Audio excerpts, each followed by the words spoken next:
Wake up, wake up, wake up. It's the Flo Show No Filter. Technical difficulties, but we're going to do it like this.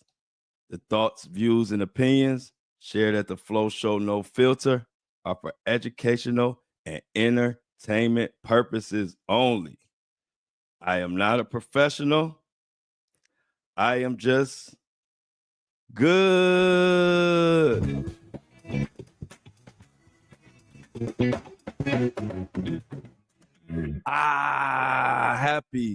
Happy Wednesday, everybody. We are here. It's hump day, little technical difficulties. It was only showing my live to Facebook for some reason, so I had to back it up, and come back in. What's up, Jennifer? Good morning to everybody.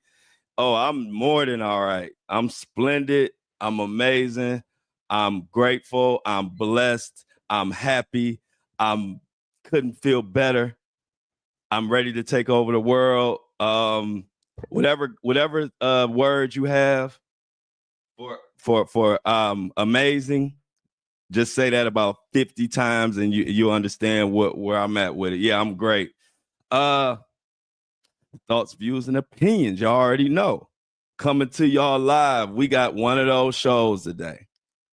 Today is one of those shows where y'all know I always tell y'all about how important it is to subscribe, because we can't be dependent on these elites and these big companies and these big corporations, because they don't have our best interests. So we got to pay for our own and support our own. Well, it's one of those episodes where you're going to see why I say that, because what I'm about to break down today is something that somebody going to be mad about, because now we got Oprah in this mess. We got Diddy starting all this mess. And not only that, but it also ties to, you know how everybody been saying, where are the kids? Where are the kids? And everybody was talking about those Maui fires. I covered the Maui fires. If you've been following me since the Maui fires were going on, you'll know I covered that. I was one of the first people to break that something ain't right. And I was going viral for saying, like, I think that they did these fires on purpose, or they purposely letting these fires blaze, or they set it ablaze themselves because they want a smart city, and that whole debacle. All of it is connected. And I know big corporations and elites and celebrities will not want me talking about what I'm about to talk about today, but you know me, I don't give a fuck. I'm going into it. We about to dive into this rabbit hole. All I'm saying is this information is about to tear you up. Trigger warning. But I don't know if y'all saw the news about the police chief. The police chief that was caught up in that Diddy lawsuit with Ashley, the one we just went over. If you haven't heard about it, the police chief has been dismissed or temporary for his from his duties, being wrapped up in this Diddy lawsuit. But I did some digging, y'all, and it ain't just this Diddy lawsuit. They've been calling out this chief for his connections, allegedly, to Oprah and Diddy and the rest of Hollywood and the elites. This is heavy stuff today. Today's show is what the Flo Show No Filter is all about, because this is crazy. And it pisses me off because the Maui fires is something that I was covering. So I know what happened or what I think happened. And I think it was shady. I think it was foul the way they did those people in Maui with those fires. And it still never sat right with me. As a matter of fact, the Maui fires, before I get into the Diddy and Oprah connection and all of that, the Maui fires, as for me covering it, the Maui fires were the first time. Now, you remember, I've been attacking Hollywood and elites and the powers that be since the beginning, over 2-3 years ago when I started really getting into this. So I've been doing this, but like I told you, when I first started, it wasn't sexy. It was like when I first started, it was people were still caught up in believing in Hollywood a little bit, you know. Of course, that ain't the case now, but so as I'm covering it, you know, I started to see that the people start waking up and the people start realizing like, oh, this shit is not what we thought it was. And so when the Maui fires came, the moment that in the Maui fires that showed me that as a society, we were pulling together and I wasn't by myself and feeling like something ain't right and we need to quit giving these celebrities all this grace and all this attention like they're so great when a lot of them are doing foul shit. So the Maui fires, when that happened, the moment when I knew we were all coming together and it made me feel good, like, okay, people are waking up. Y'all remember when Oprah and Rock in the middle of the fires came and did this big commercial talking about, hey, Maui fires, power to the people. We need everybody to send whatever. We calling it the People's Fund of Maui. And it was a real corny, cliche announcement that used to work back in the day. That type of announcement worked. But when they announced this time, I was the first one that posted it and said, Rock and Oprah, why the hell y'all asking us for money when y'all got billions? Just pay for it. Or put up most of the money or something. And I didn't know the whole world was going to agree with me. Man, I posted that and it got about 2-3 million views. And then next thing I know, the whole freaking world was cussing out Rock and Oprah. Shit, Oprah and Rock had to turn off their comments because everybody started saying the same thing. Like, why the fuck are y'all asking us for money when y'all got all the money? And furthermore, Oprah, we think, and this is the public talking, we think that you got something to do with this because all of a sudden you got all this property, nothing happened to your property, and y'all buying more property. And then here comes the smart city. If y'all don't remember that, the Maui fires was shady. But like I said, that was the first moment when I was looking at my comments and I saw all kind of people. I saw Democrats. I saw Republicans. I saw Black people, white people, Latino, old people, young people. Everybody, for the first time that I saw on my page, we were all united in saying we are sick of this elite Hollywood bullshit that they running on us, because they've been running that stuff since back in the 80s and 90s. Bunch of millionaires talking about telling us to donate, and like fools, we were donating. Y'all remember that? They used to do it all the time. But it finally got to the point where they realized that we woke up and we not going for that shit no more. And if you think about it, the Maui fires was the last time you saw billionaires standing up with a smile on their face asking us, who are struggling to eat dinner, asking us to send money when they got more money than us combined. And so fast forward to Diddy. If you don't know, Ashley we just went over her case where she was saying she was trafficked and essayed and raped and all of this stuff with Diddy and 3 other guys. And Diddy was mad because she said allegedly that Tupac, she knows what happened, that you killed, that Diddy killed Tupac. And it's just a mess. Well, now the dominoes are starting to fall and heads are starting to roll. And we got to get into it. Kind of reminds me of that story I told y'all back early on when we first started the podcast. And I told y'all that quick story about how I found out a quick way for me to go out and play with my mom because I always had to have my room clean. And so what I would do is just stuff everything up under my bed. When I first started doing it, it wasn't much to stuff. I just stuff it. It wasn't nothing under my bed.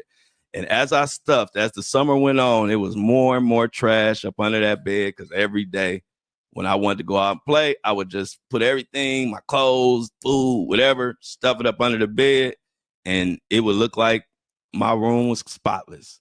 But it didn't take but one time for me to leave a little piece of trash hanging out the side of the bed, little tiny. And my mom went up there to peek at my room and she looked at that piece of trash. She pulled up that trash and looked under there. And my whole get out, go outside quick scheme was exposed. And I was on punishment and it got ugly for me. And she started pulling out every piece of trash. I felt so embarrassed. And she started calling all her girls, all her friends, and telling them what I did and da-da-da-da-da. But when I told y'all that, I was telling y'all I compared that to the Diddy story. If you remember, I said, this is how the Diddy story is going to be. All this trash been shoved under the rug all this time.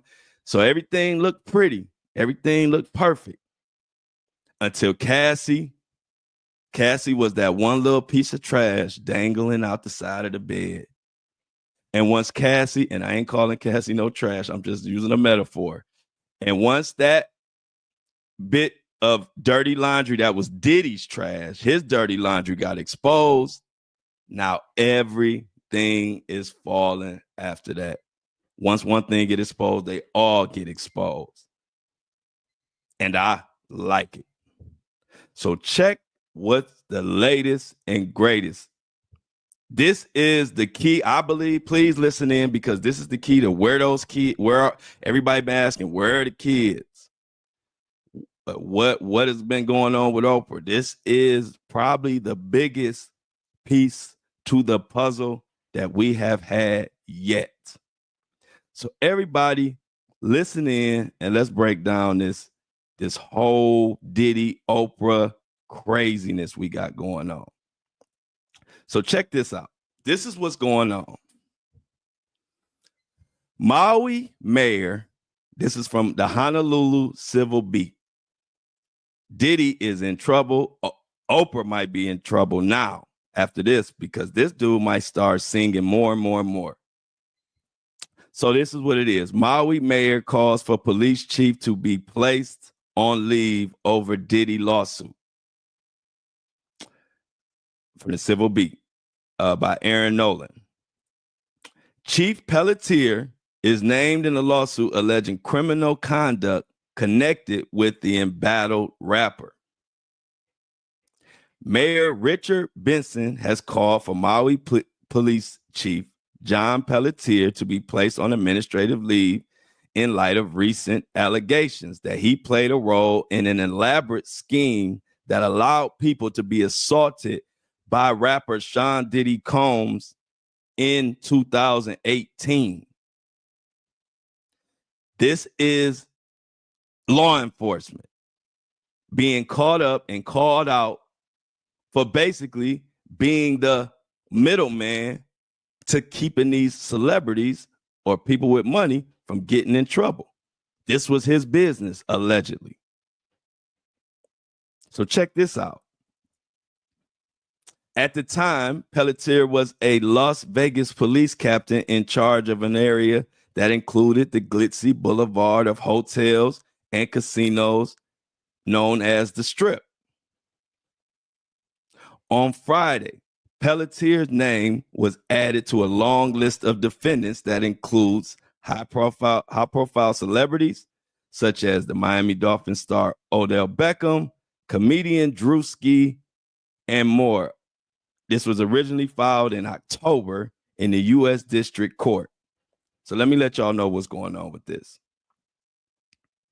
This is the officer that in that lawsuit, I'm going to get to it, but y'all remember Ashley saying there was somebody who posed as an officer. And I saw them with an envelope of money. This is the guy.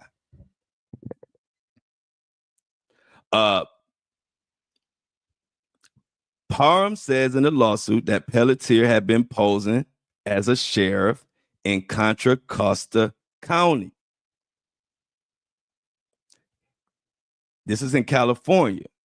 When she told him she had just escaped to a neighbor's house after being violently gang raped by Combs, Beckham, Drewski, and others. Now, she informed Pelletier that she did not have her phone, purse, clothes, or car keys, but he did not call emergency services or help her recover her belongings, and instead told her to find a way to get home, according to the lawsuit. So he showed up. He acted like he was helping, but he wasn't there to help. When Ashley Parham was allegedly in dire need of help, she didn't have anything. She called, police come, or so she thought was the police. His job was to come there, put out the fire, act like he was the police, and save Diddy's ass, allegedly. Now, according to these documents, Parham said, and this is where this gets crazy. Parham said she later saw Pelletier hand what she believed to be an envelope of cash to the neighbor who owned the home where she sought refuge after being raped, according to the court documents.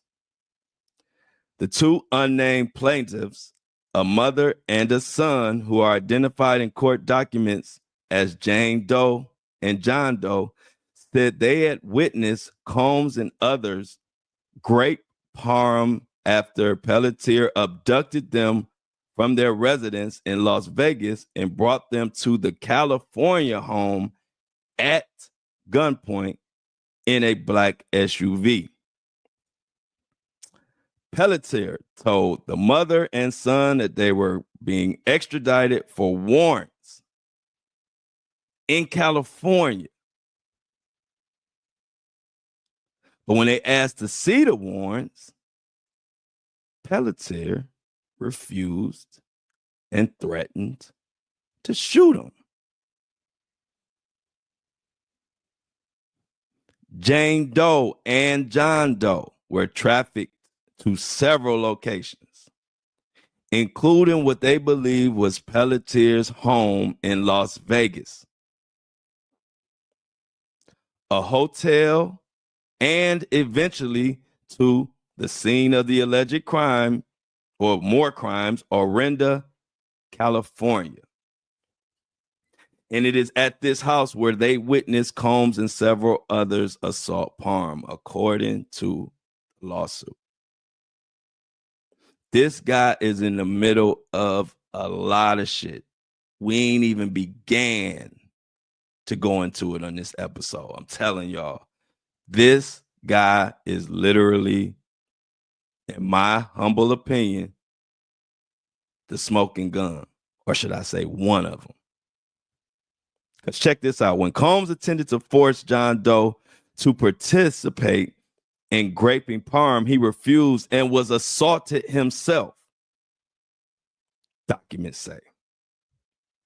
A local police officer eventually responded and attempted to talk to the mother and son, but Pelletier interrupted and said all three plaintiffs were suspects in a federal drug trafficking investigation that he was working on.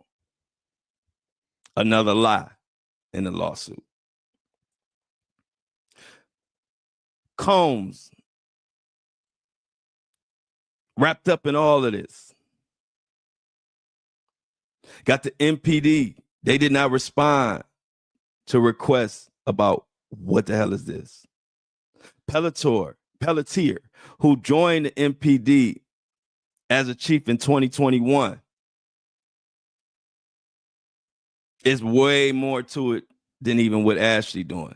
Now, Ashley, I don't know quite some of the details might be a little sketchy in her lawsuit. I don't know. I'm still waiting for facts to come out. But one thing I know, the names in there, they're dirty. And this chief has way more issues than this situation here. This situation has just brought him and put him on stage, front and center, for all of us to look at him and point and say, what the hell have you been doing, Sergeant or Chief Pelletier? Now, to be fair, let me give you Pelletier's response to this. Let me be clear. The allegations made against me are completely false. And I have not been formally served with my legal paperwork. In this statement, Pelletier expresses disappointment in the decision to call for the police commission to put him on administrative leave. He calls the request premature and unjust. He goes on to say, I understand the importance of transparency and accountability in law enforcement, and I fully intend to cooperate with any necessary process to ensure the truth is known. Pelletier said in the statement, however, I firmly believe no one should face professional consequences based on unsubstantiated claims. He said he remained committed to the department and the residents of Maui County, and he appreciated the support. And now that I got all that out the way, let's get back to business. Because let me tell you another shady thing that this chief was responsible for. We got to go back to the Maui fires. He was the lead person on that. And he made a call that trapped the Maui residents in the Lahaina, whatever that city is. Sorry if I messed up the name of that city, but it's around Maui. And check this clip out.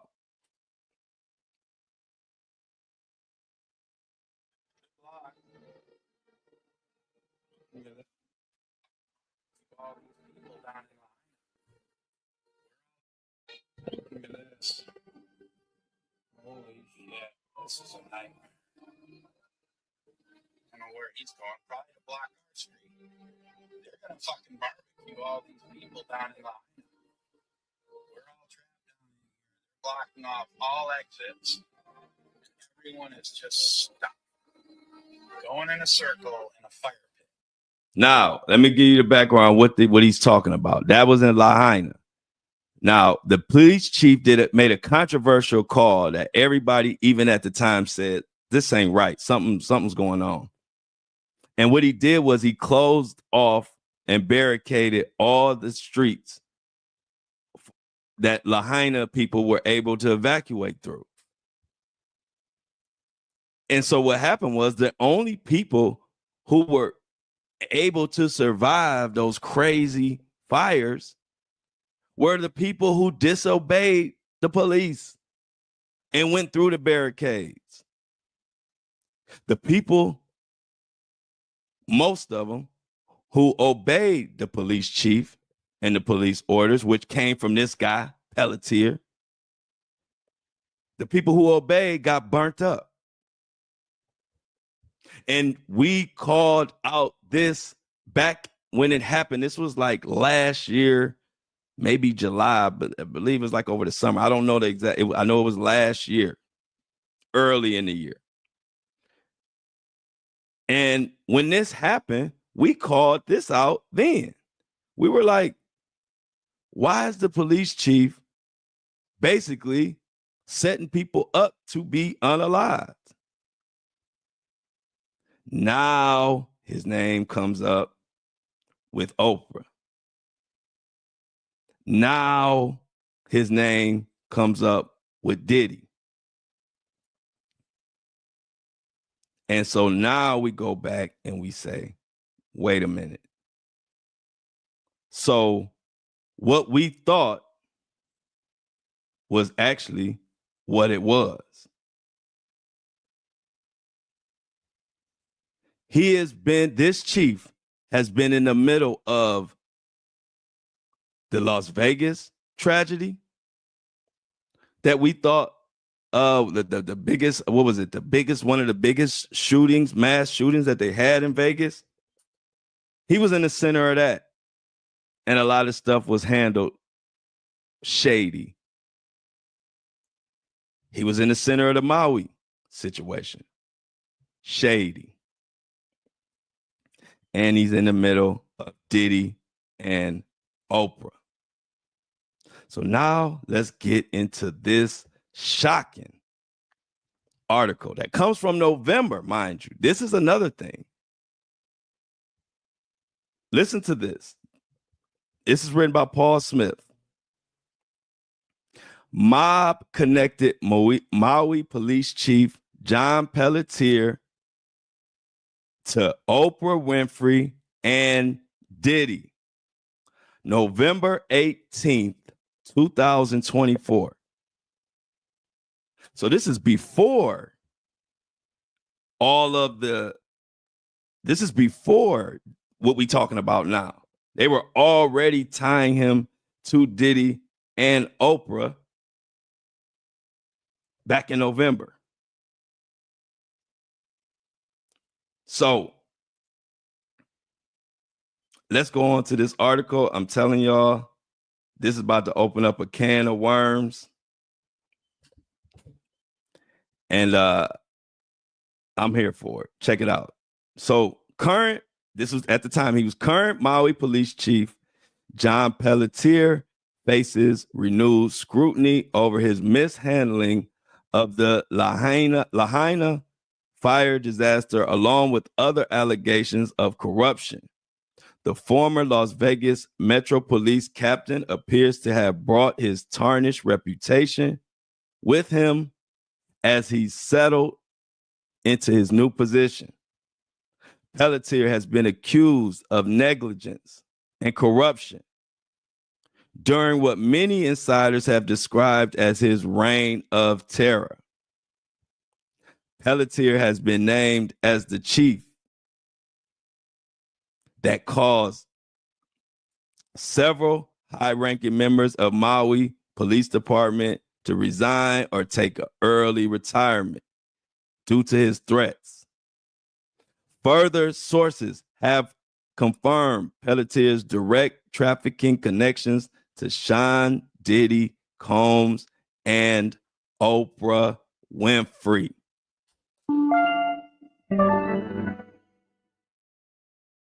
Many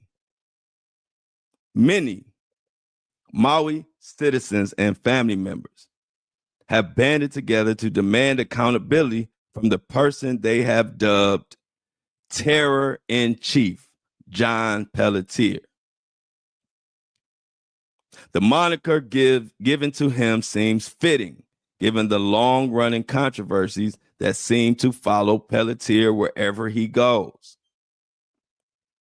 Since his selection as police chief, Pelletier has been hit with allegations of corruption.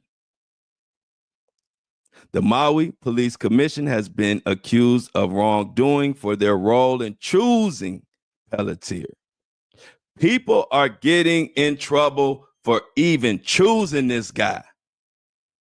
This is November. We in March, headed to April. Allegations of Pelletier's unethical behavior in Maui dates back to 2021, when Pelletier was accused of collusion with Maui Police Commission members, along with abusing the system, leading to his improper selection as chief. Accusations of suspicious flights to Las Vegas by commission members. Pelletier brought on his Las Vegas Metro Police Department cronies, Charles Hank, also known as Hank the Shank, and Ron Olson with him as part of his takeover and corruption of the Maui Police Department. After removing a guy by the name of Ricky from internal affairs, Pelletier then placed his boy Hank the Shank in that position. This guy is a menace. I always knew it was something shady behind the Maui fires. I always knew the only way elites and powerful people could even engage in a lot of this illegal trafficking and stuff they do, they had to have or have to have someone in law enforcement. And now it's starting to be revealed. The grassroots campaign to hold Pelletier and the Maui Police Commission accountable has gained traction, has brought attention to the plight of Maui fire victims. This dude not only was shady with Diddy, but he engaged in shady stuff with Maui, Las Vegas, Diddy, Oprah, and the list goes on. Chief Pelletier, remember the name. He mishandled the Lahaina fire situation, which we figured it was being mishandled because they just trying to build a smart city. They wanted everything to burn down. In February, back last year, a guy named by the name of Derwin outlined the controversy surrounding Pelletier, saying this, and I quote, "We have discovered new info about how the previous police chief was forced into early retirement, how Maui Police Chief John Pelletier was selected, ethics violations, and all type of corruption. Critics of John Pelletier have accused him of lying on his application and his resume, threatening fellow police, and all type of egregious crimes.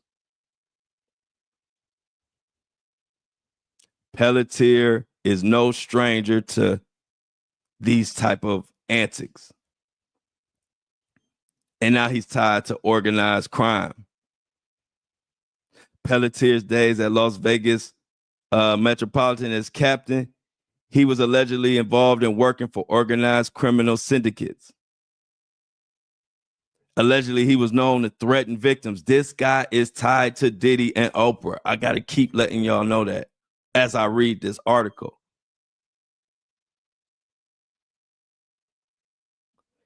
He was a part of covering up sex trafficking criminals. In other words, kidnapping and assaulting victims will be threatened with false charges to silence them. Do you understand the significance and the seriousness of what this chief is involved in?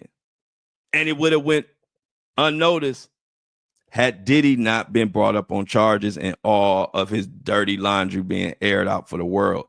That is the only reason Pelletier is on the hot seat. Silencing victims, and you are law enforcement filing fake charges. So what they would do was the victims would be forced to drop the complaint or not even file a complaint at all. Allegedly, Pelletier would threaten that the assailants would file charges against the victim, claiming that the victim stole their car and drove themselves to Las Vegas. Our source states that Pelletier would flip everything on his head, enabling the perpetrators. You ain't gonna get this breakdown nowhere else, y'all. This one of those breakdowns that somebody might show up at your door for telling this stuff. But this the Flo Show No Filter. We're gonna get into it. Let's continue with this Diddy, Oprah, Pelletier shady connection that's alleged. Sources continue stating that Pelletier also served in internal affairs, stating he was, even during times he was not even in that role. They were lying. He lied on his resume, lied on his application. Further, it's alleged that he would misuse police resources including drones, helicopters, in order to stalk targets of the mob. He has also attempted to get warrants and court orders against victims to bust into hotel rooms and settle scores for the mob. Allegations link John Pelletier to Buffalo crime family, a crime family known for running cocaine. And now citizens are demanding answers. Where are the children? And check this out. See, I've been digging. I did a lot of digging. I told you, when it ain't too much to break, that's when I get to do my best work. Because, I got to keep y'all in the loop of what's going on every minute, up to the minute in the Diddy world. But when you get a little break, I get to do this. I get to do some investigating, some real journalism. So check this out. This is also connected to this Maui shit and Diddy and this shady dude. I had to break down all the stuff he has been doing. But check out what one of his cronies did. And you're gonna be like, oh my goodness. Check this out. New details in the indictment of a Maui fire chief charged with sex assault and continuous sexual assault of a minor. The new court documents say Battalion Chief Sean Rogers began abusing the victim in 2019 when she was about 12 years old, and the alleged assaults continued for about 2.5 years. Rogers, who is 52 years old, turned himself in today after a warrant was issued for his arrest last week. Rogers is a 25-year veteran of the Department of Fire and Public Safety and was the incident commander during the August wildfires. Today, MFD Chief Brad Ventura said in a statement, "We are deeply concerned about the allegations. Mr. Rogers is not scheduled to work this week, and we will continue to evaluate this situation as more information is available." Sean Rogers is his name, AKA piece of shit asshole. So let me tell you about this guy. You heard he's involved in the Maui fires on the same team as this Pelletier guy that I've spent 30 minutes laying out all type of crazy stuff he been doing. Now you see another Maui captain or whatever. This guy was caught up in a child rape situation, statutory, whatever you want to call it. I don't even know what the name of it is. So nasty. He was dealing with a child at 12 years old. Sexual relationship from 12 to, I believe it was 14. And we wondering where the kids at. This is law enforcement. And I bet you none of y'all heard about this stuff because they keep it on the low. It goes further.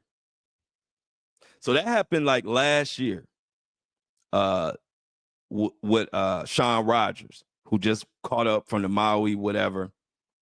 Now, this is where it gets even shadier because I did more digging because I said, okay, he was arrested. I mean, yeah, he was charged, but what was the end result? Do y'all know? And I think it was December of last year,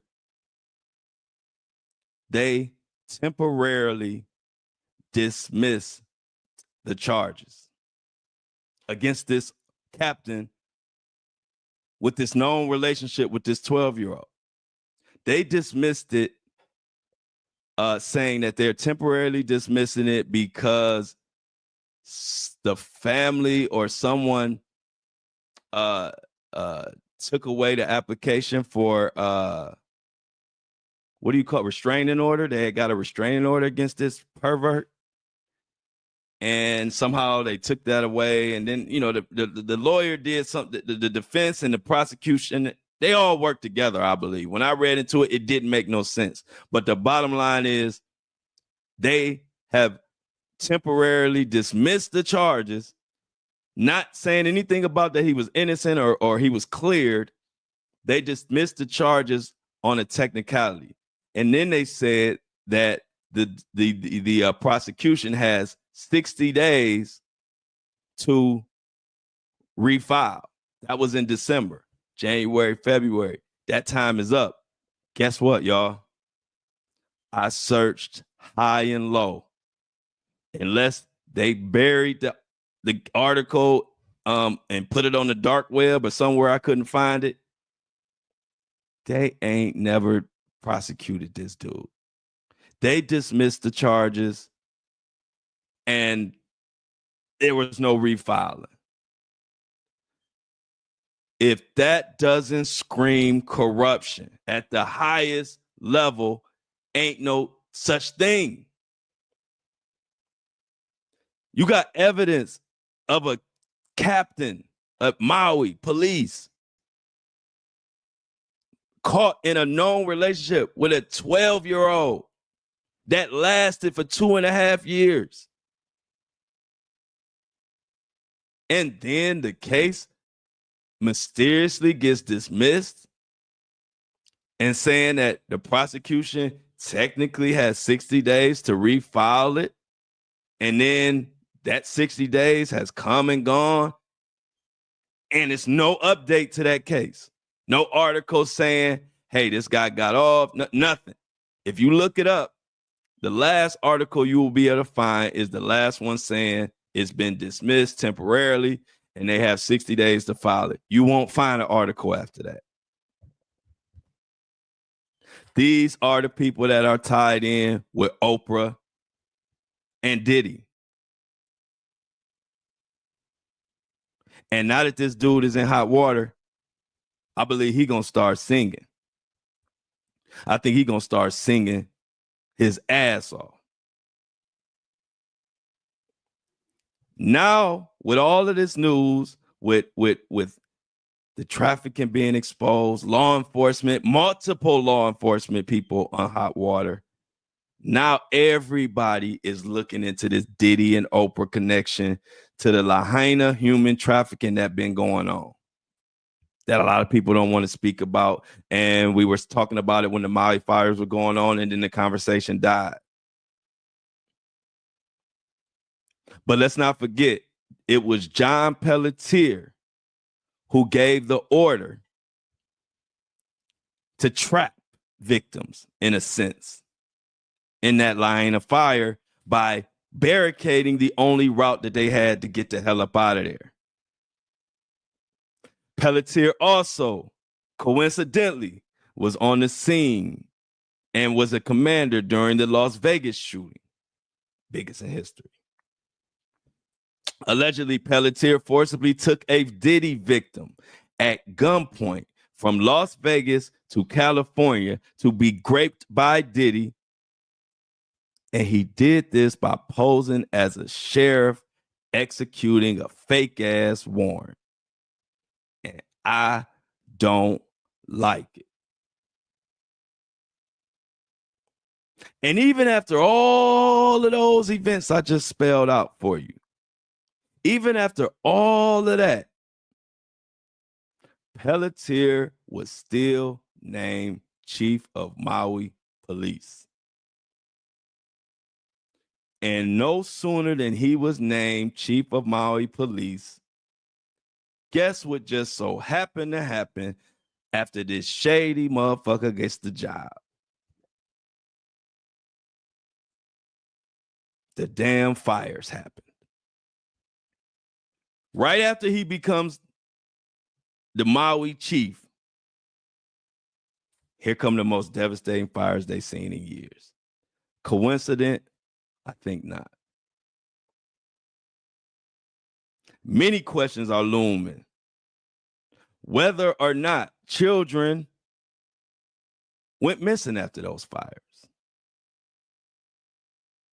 Entire families disappeared without a trace since those fires. Oh, we gonna talk about some shit today. This the type of shit TikTok banned me for, because I'ma say it. You ain't gonna hear too many people say it, but I'ma say it. this story gets deep.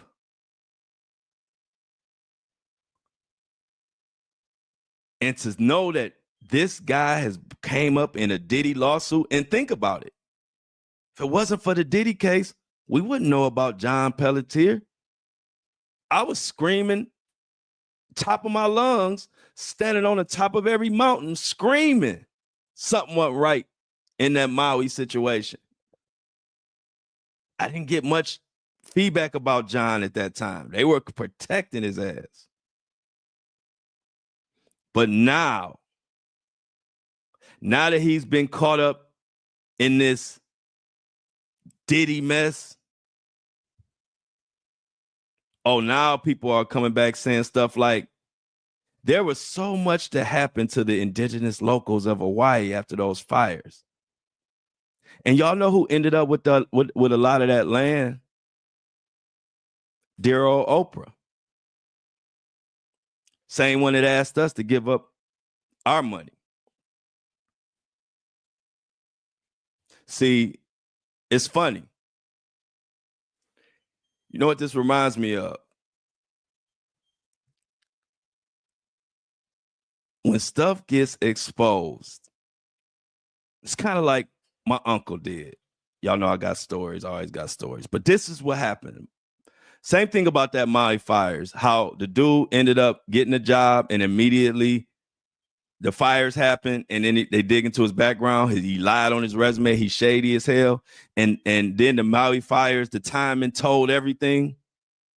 Well, let me tell you an example where that happened in my family. I've been working since I was 12 years old. I was helping my mama pay mortgages at 12 years old, delivering papers.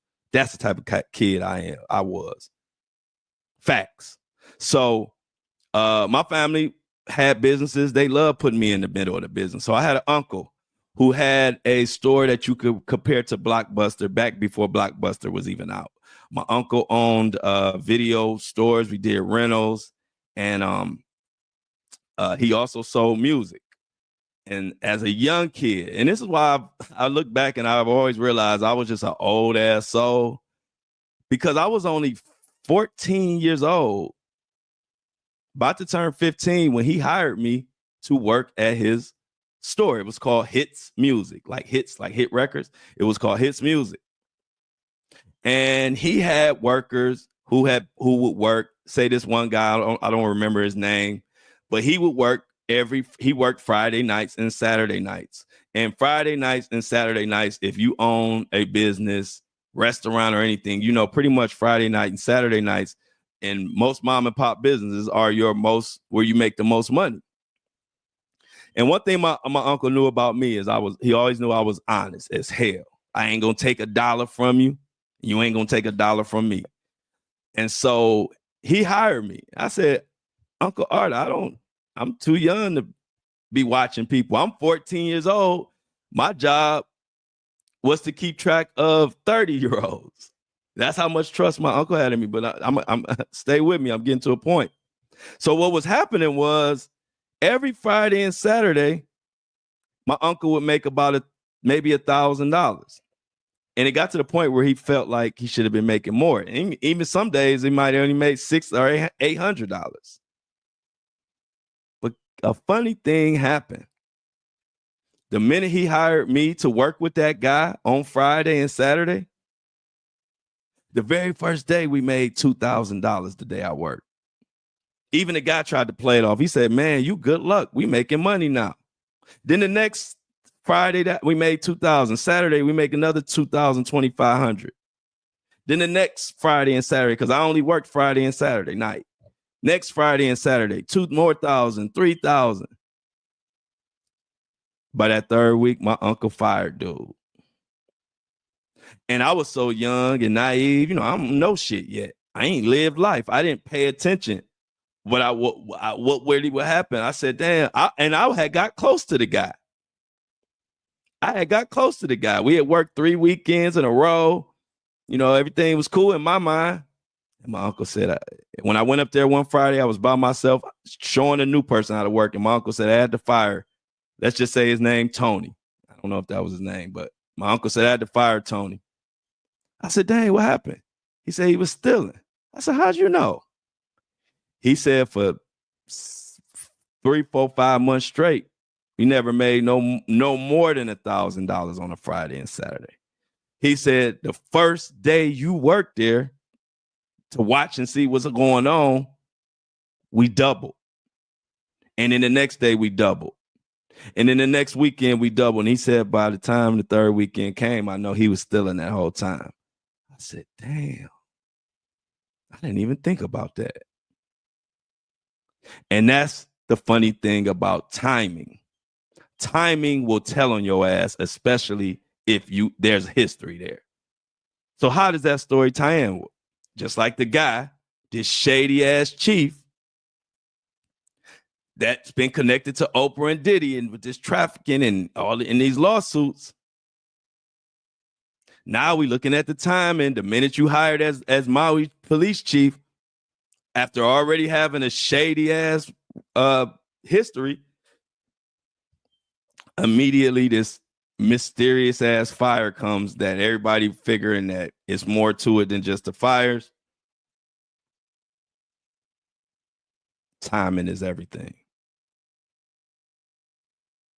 So I'm going to ask again, where are the children? And hold up one second. Y'all know I always got to shout out the people that make this possible.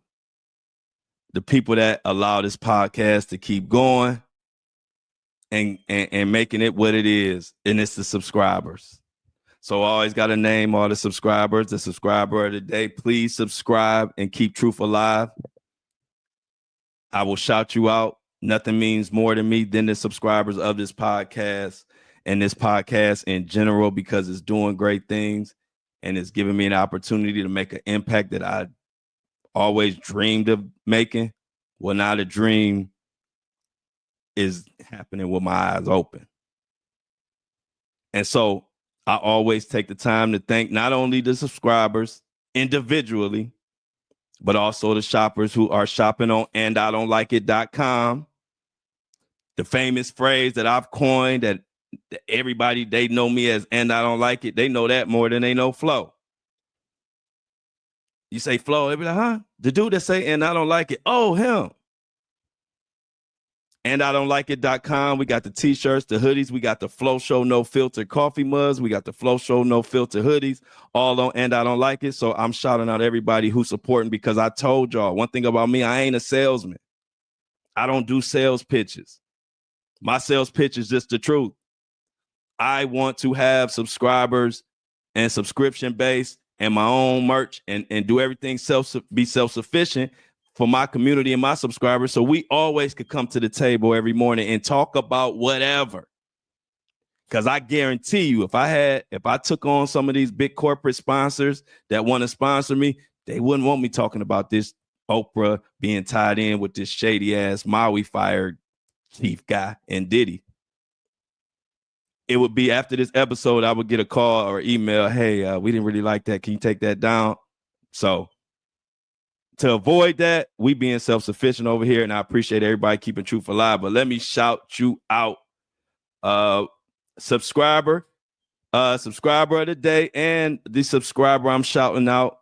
Please subscribe if you want your shout out. But subscriber of the day today is a young lady by the name of Linda W.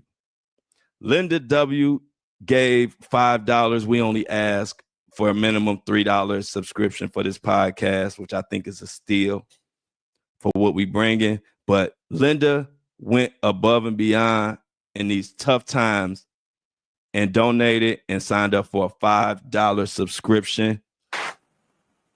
Everybody clap it up for Linda. Everybody clap it up for Linda. And Linda's emoji is a leaf. I like that. And I like it. So Linda, thank you for keeping truth alive and helping my dream come to reality. I realized once TikTok banned me, and even before then, you can't be a truth teller if you're depending on their dollars, because you can't tell the truth. So what that means is we got to support each other and support our own so we can get on this thing and say what we got to say. So Linda, clap it up. Everybody in the chat, Breakfast Crew, Clap it up. Thank Linda for subscribing and keeping truth alive and understanding what our goal is here at this podcast. Now, also, I got to thank the shopper. Shopper of the day. This is the second time since the merch store opened that this person has been shopper of the day. But I don't give a damn. Y'all gonna have to listen to me shout out people that's helping this movement going on. I know a lot of people want me to just keep talking about Diddy. They'll want to hear all this. But I'm sorry. I'm going to always show love to those that support this podcast because don't nothing mean more to me than this podcast and my subscribers, you know, other than my family and stuff. But I'm talking about as far as content.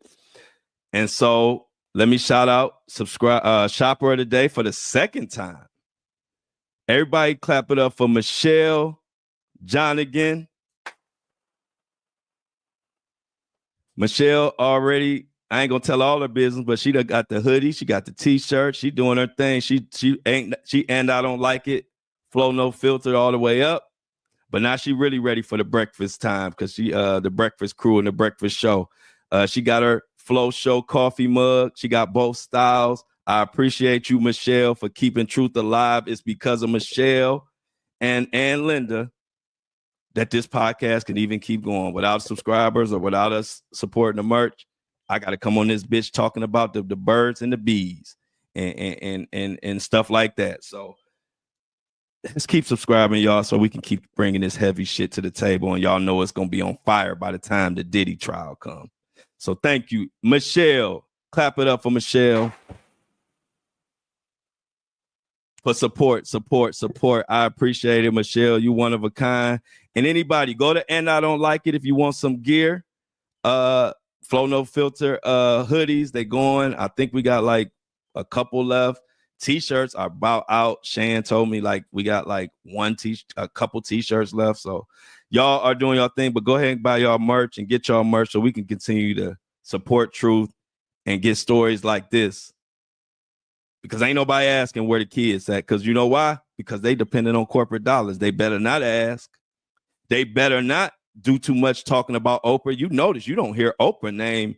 You talk about mainstream media, you don't hear Oprah name at all. And you really not hearing it too much on the podcast and YouTubers. But I understand why.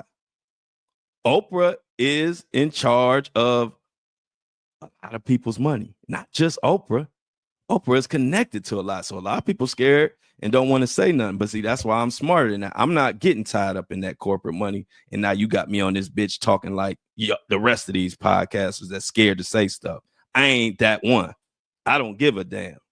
If I can't say what I want to say, I'm not doing a podcast. Y'all know me by now.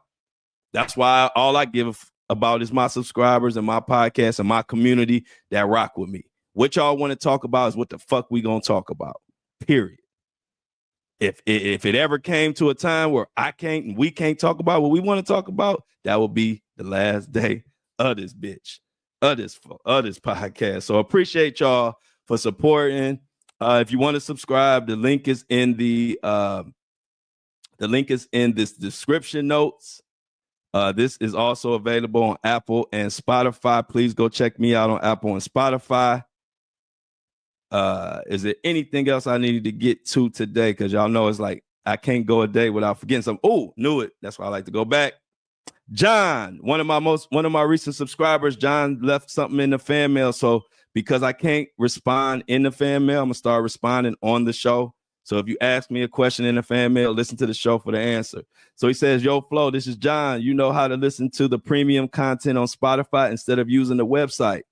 I can say I really don't, John, but all you have to do is email buzzsprout@support.com and they will help you out. They are a great group. They help out. They kind of got that old school service, where you feel like you're really being taken care of. So, John, hit them up and they will explain to you the workaround and how to get it on your shop Spotify. I appreciate the question. Just want to throw something out there, too, about Jay-Z. I don't know if y'all saw, but Jay-Z has asked the judge, could the young lady remain anonymous in his lawsuit? So isn't he such a nice guy for that? I swear, y'all, it could be me, but I swear these motherfuckers is listening to my podcast because the minute I start screaming about something, they react. If y'all remember, I told y'all that that's a horrible look for Jay-Z to be suing her. No matter right or wrong, whatever you feel, it's not a good look for a 3 times billionaire to be suing somebody who has not only dismissed the charges, but has dropped it and said they ain't never refiling. And I said it was a horrible, horrible PR move to go ahead and then sue her for defamation. It just looks like you're being a bully at that point. I can understand you suing Busby. That's your thing. But to sue this young lady, it's just a bad look. And y'all know I was screaming about that. Well, that same day, Jay-Z announced that he made a motion to the judge. Could he keep her anonymous or keep her name out of it? And, you know, for her, I'm glad that's a start. But for real, I would say Jay-Z keep, because I think y'all listening at this point. Y'all gotta be, because y'all moving as soon as I say stuff. So listen, just drop the one with the girl, man. Drop it. She already dismissed it. She already done put out there that all kind of people cornering at the house and all type of weird shit. Just drop the suit and keep fighting with Busby. See, Busby can handle his own. He can play ball with Jay-Z, and that's a fair fight. But this poor young lady who has already withdrawn her lawsuit, and it's already filed in a way where she can't refile it. You ain't doing yourself no good, Jay-Z, and you ain't proving no point by filing defamation on her. Tony Busby, yes, but on her, no. So I think I'm sure somebody at Rock listening, because y'all paying attention. Y'all doing exactly what the hell I told y'all to do. Lay off of her. Anyway, no new Diddy news, but like I said, y'all know we got that court date coming up Friday. And so let's pay attention, y'all. I need y'all out there who love these stories and love to get justice and want to protect the people like I do. Look into this John Pelletier situation. Look into the Maui situation. Look into how all that's tying into Diddy. It is so much. I might have to do a part 2. Like I couldn't cover everything in one episode. It's like a 3-episode type of situation, but I want y'all to look into it, because one thing that a lot of y'all have been asking me is where the kids are, where are the children? I think we are a lot closer today to knowing that answer than we were yesterday. And with that being said, I appreciate everybody. Apple and Spotify, if you want to join me live, I'm here live 7:30 a.m. Monday through Friday. Today was the first time I was ever even 2 minutes late, and it wasn't even my fault. They sent my stream out to Facebook. They didn't send it to YouTube, so I had to shut everything down and come back in. But other than that, I'm here. And I love y'all always.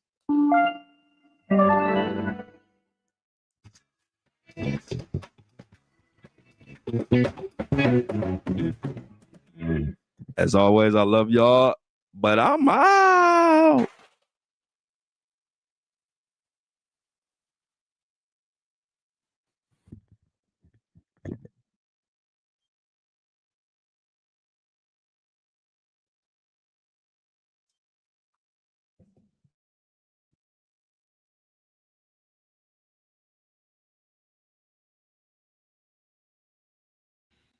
Another one in the books.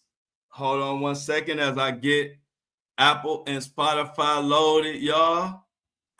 Another one in the mother freaking books.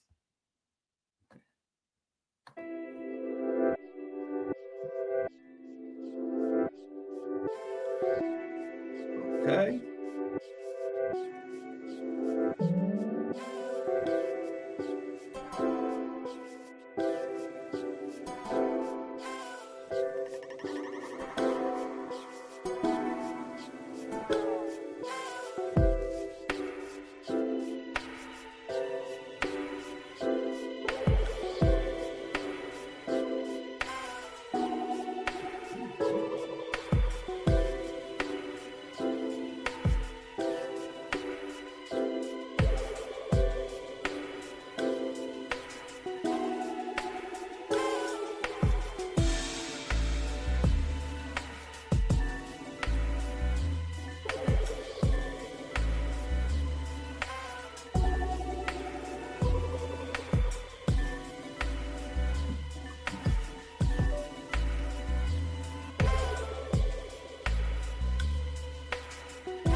Now that we got that loaded, we back. Thank you, Michelle. Michelle, that is my favorite. Michelle, I appreciate that. And to be honest, I am that's my favorite thing to do. That's what really makes me who I am. I really like journalism. I really like to investigate. I really like to pull, not only take the story, but I like to find other things, the backstories, and develop different things. So I appreciate that. But that's my favorite thing to do. But number one priority is I always got to keep y'all up to date with Diddy and Jay-Z and all the cases that I'm covering. Keep y'all up to date on what's going on. So a lot of times I have to focus on the breaking news and kind of do that. But when it's nothing really breaking, then I get to do what I really like to do. And what I really like to do is take a story that a lot of people they focusing on the Chief and Diddy, but I like to break it down and give you all type of stuff that the Chief has done or the suspect has done. So you can really paint the picture and see how shady this motherfucker could be. So I appreciate that, Michelle, but I'm definitely, that's what I do, though. To be honest, that is what I do. That's what makes me who I am in this space. Because most people just talk about whatever the breaking story is. Most podcasts and YouTubers do not develop the characters, don't go back and look at. But see, I have been covering a wide range of things for years. And so this is where my experience comes into play. Because I covered the Maui fires intensely.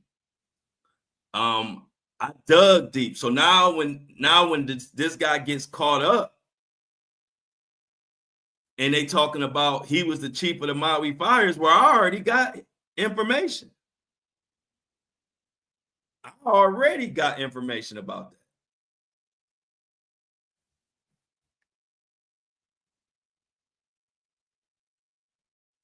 Man, they better not. No.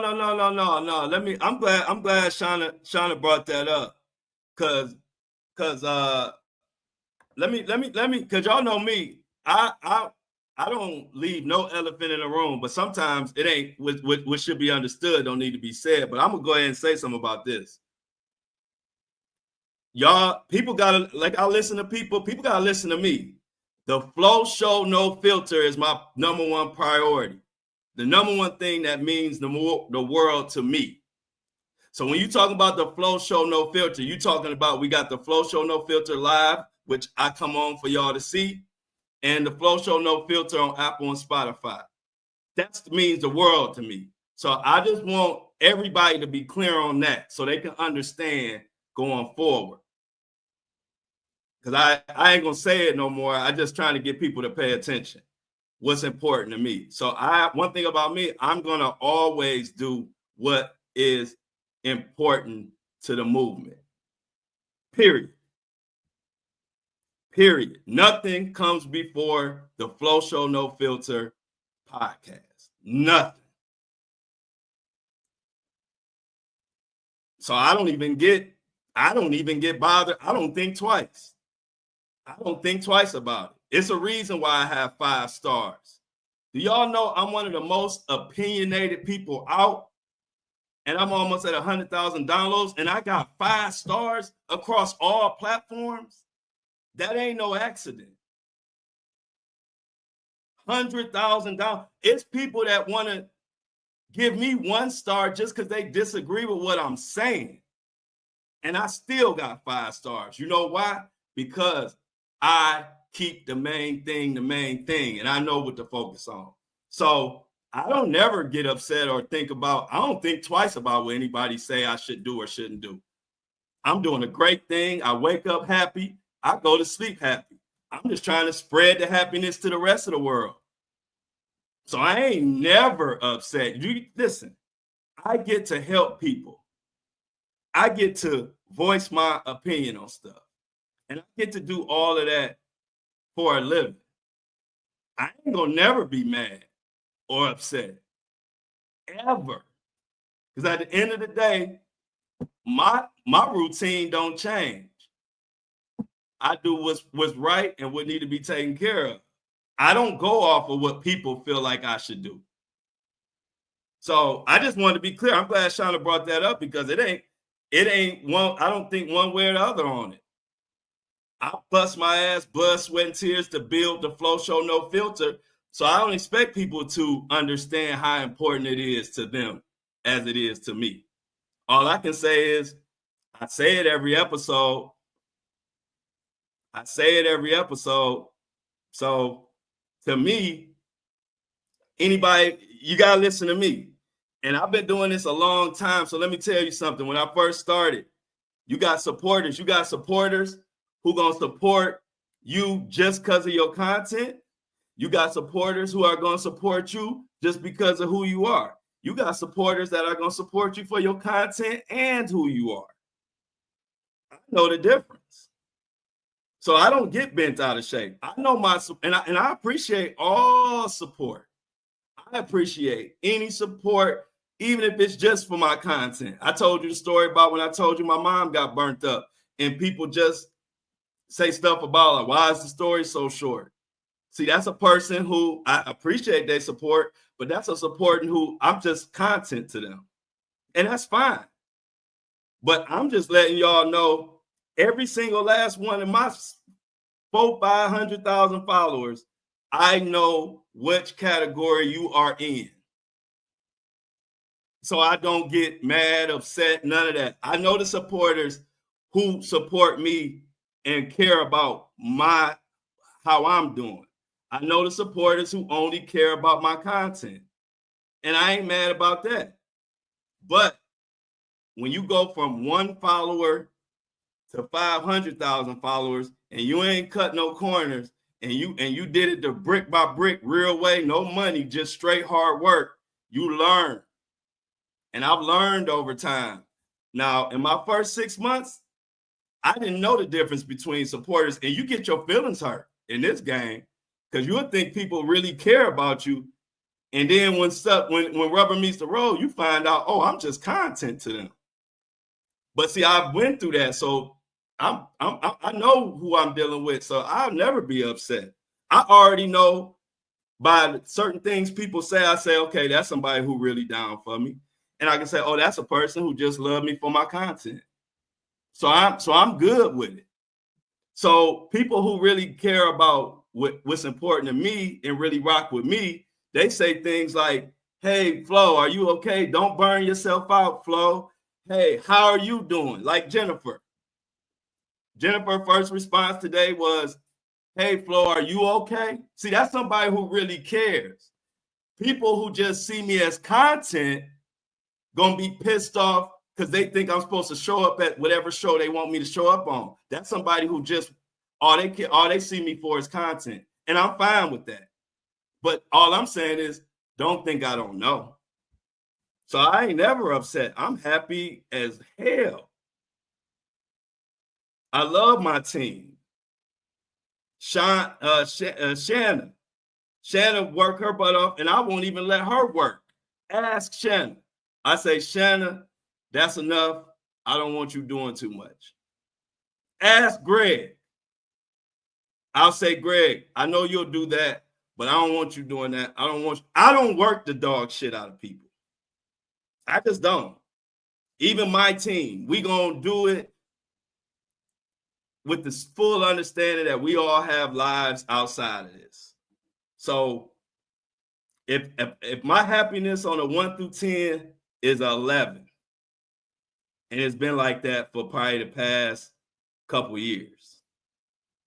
So I'm glad Shauna brought that up, because to me it was a non-issue. But y'all know me, I don't leave no elephants in the room. If I see somebody talking about it, I'll bring it up because I'm genuine. Everything I'm doing is genuine. I'm straightforward. You can say anything to me, I'm gonna just tell you the honest truth. That's it. If you listen to my show, you know where I'm supporting and what I'm doing. and what the priority is. I ain't never not said the priority is the Flo Show No Filter podcast. Anything outside of that is extra. I've said that a million times.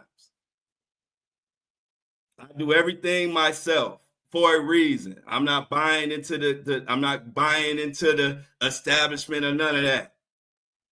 I'm going on tour. I got hella merch. And I do a fire ass show for an hour to 2 hours every Monday through Friday. I spend 3 to 4 hours preparing for that show. You think I care if anybody say if I ain't somewhere or I ain't over there? What's my saying? Something my father always taught me. Just work hard. You don't have time to worry about what people saying when you working hard. Because while they saying whatever they saying, I'm working. And when they get done talking, I'm still working. So I'm never not working. So I don't have time to get caught up and mad about somebody saying this or saying that. I got 500,000 followers. I give my opinionated ass stuff every day. Do y'all know how many people, how many rude comments, how many haters, how much I'm numb to all that. Do you imagine that? Like, really think about that. I got 400,000 to 500,000 followers and I'm opinionated, which means I'm gonna tell you how I feel. So I don't get caught up in what people saying and doing. That's their right. But then I also have my right to do what I need to do for where I'm putting my sacrifice and all of that into. So like I said, I appreciate all the support. Even if you just support me for content, I appreciate that. But understand, I'm wise enough to know the difference.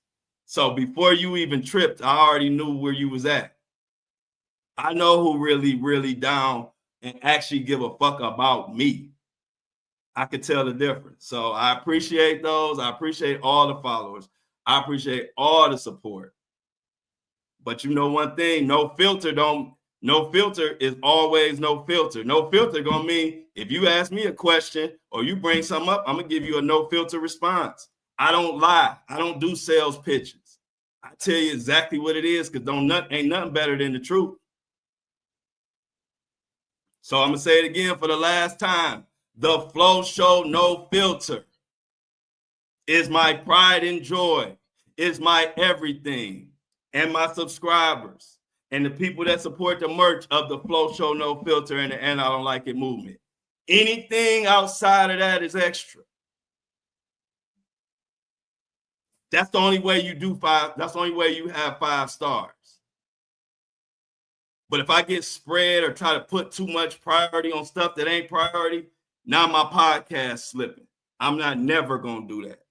I'm working with Shan. I don't want Shan to have to be worried about on this chat and doing this and that and trying to do the shirts and all that, man. We gonna handle it the way it need to be handled. I love Shan. I'm not going to overwork nobody. I love Greg. I'm not going to overwork Greg. We got a lot going on. So I hope that's the last time I had to tell y'all how important the Flo Show No Filter is to me. I say it every episode, but I think with Shauna bringing that up, this might make it a little more clear. And I can't really, I don't know what else to say. But I'm gonna keep doing. That's how I got here. I can't get caught up in no noise. You don't get 5-star ratings after 100,000 motherfuckers done downloaded your stuff. You don't get 5 stars by just being willy-nilly. You get 5 stars because you locked the fuck in. And I'm locked in. And if you want to be locked in with me, then lock in with me. If you ain't, your ass gonna be locked out. That's just how it go. Lock in or be locked out. Yeah, definitely true. I lost y'all know how hard I bust my ass for TikTok to get those almost 400,000 followers, and then in a blink of an eye, they just took it from me. You don't see TikTok people over there crying. They move on to the next content creator. The only my true blues came over here. So if you want me to work tirelessly for platforms that ain't doing shit for me, then I gotta look at you. I gotta look at you side eye.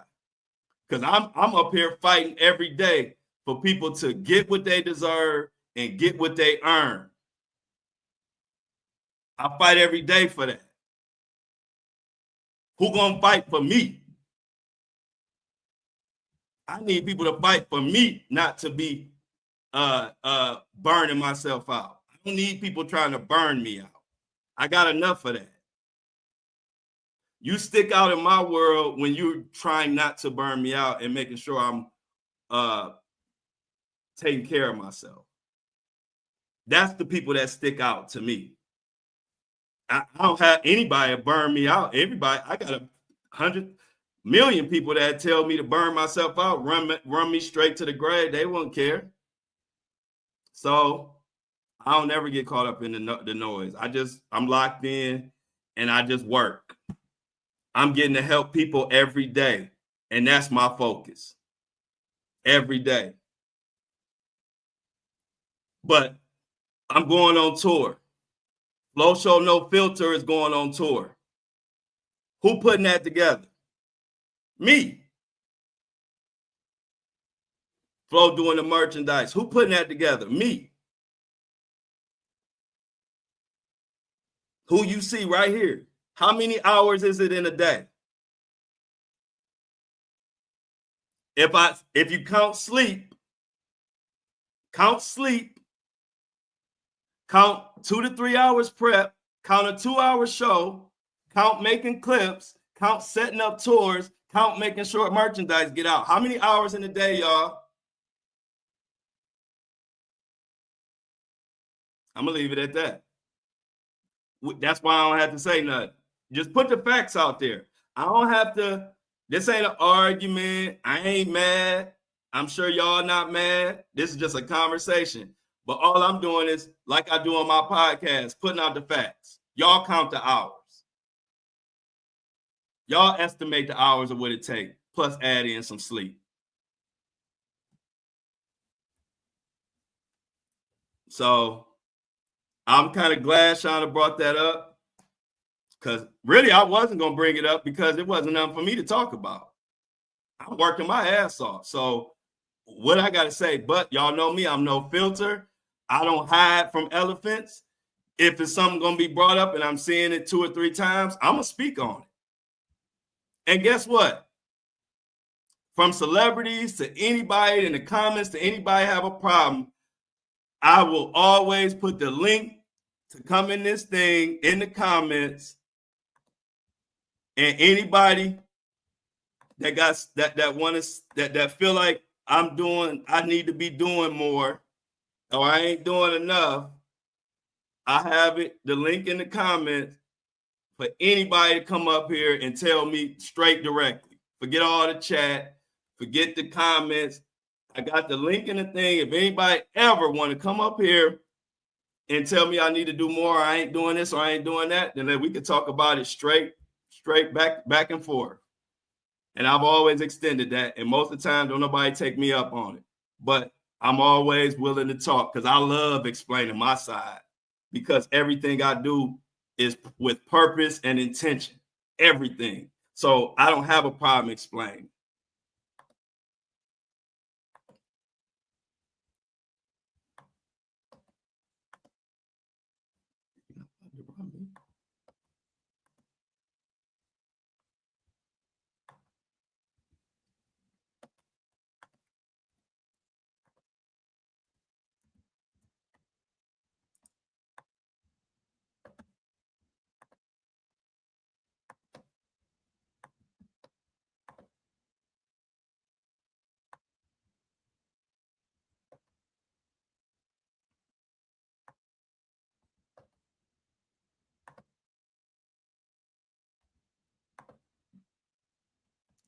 Apple and Spotify is loaded.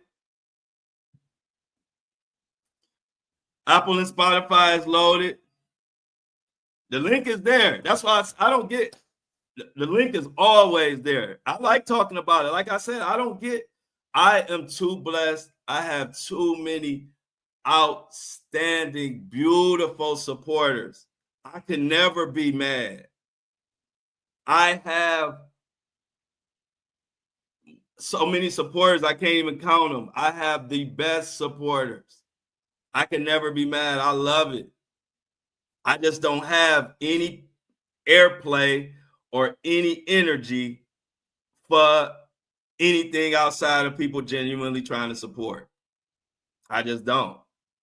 I've been around the block. I know how to handle this thing. I know how to handle this situation, how to handle even being in this position, because I don't get caught up in that. I don't get caught up in the hype. I'm here to bring justice, to bring awareness, and to take the Flo Show No Filter as high as I can take it. And that's what I'm here for. Anything outside of that is extra. I do stuff for the love because I love my people, but ain't nobody gonna work me to the ground. So y'all don't even gotta worry about it. But I appreciate the ones who hit me up and be like, Flo, don't burn yourself out. It means a lot for y'all that y'all even say that. But I'm telling you, don't worry about it.